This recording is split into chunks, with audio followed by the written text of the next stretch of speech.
The idea of permaculture is a comprehensive, living in harmony with nature worldview, as well as practical method for doing so.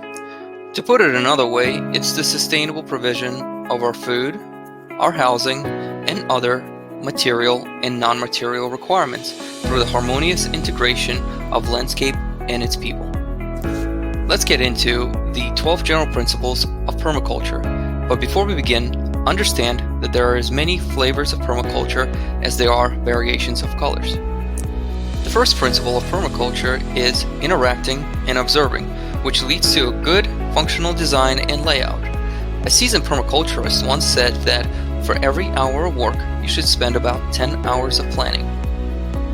The second principle of permaculture is catching and storing energy.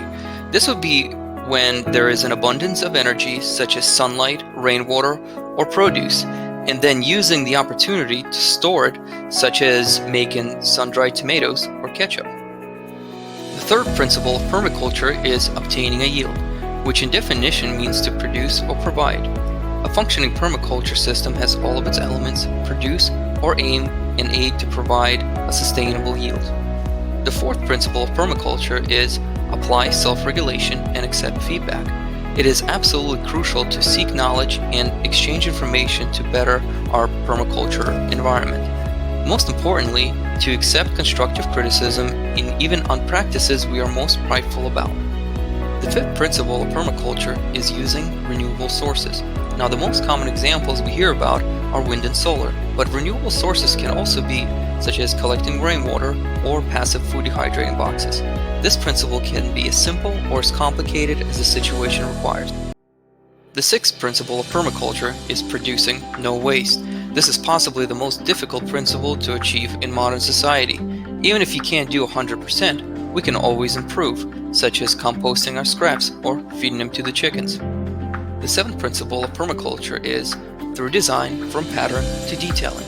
This principle works and expands on the first principle. We consider all aspects of design and land patterns, which include but not limited to time, temperature, seasons, light, and so on and so forth. The eighth principle of permaculture is integrating rather than segregating. Now, this doesn't mean that all elements are meant to work together, rather that elements are compatible and can synergize with multiple components of your design. The ninth principle of permaculture is relying on small but slow solutions. This can take some time, where it means seasons to years. Example would be trying to fix a nitrogen-poor soil by adding cover crops or planting a seaberry bush, both bringing adverse or positive results outside of nitrogen fixes. The 10th principle of permaculture is value in diversity.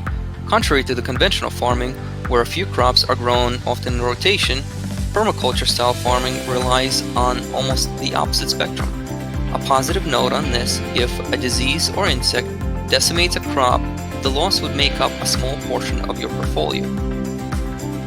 The 11th principle of permaculture is edges and marginal. This area is easiest to picture where your garden and forest line meet. This is also one of the most exciting areas are. A prominent permaculturist used and uses dead tree logs as structures to attract insects and fungi at the marginal line. The 12th principle of permaculture is creatively dealing with change.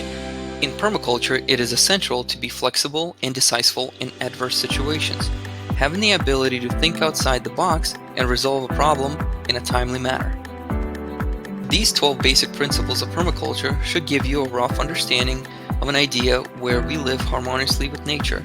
A thought to remember is that almost no permaculture design will be the same unless a multitude of elements are cloned, including but not limited to geographic, weather, and even local culture.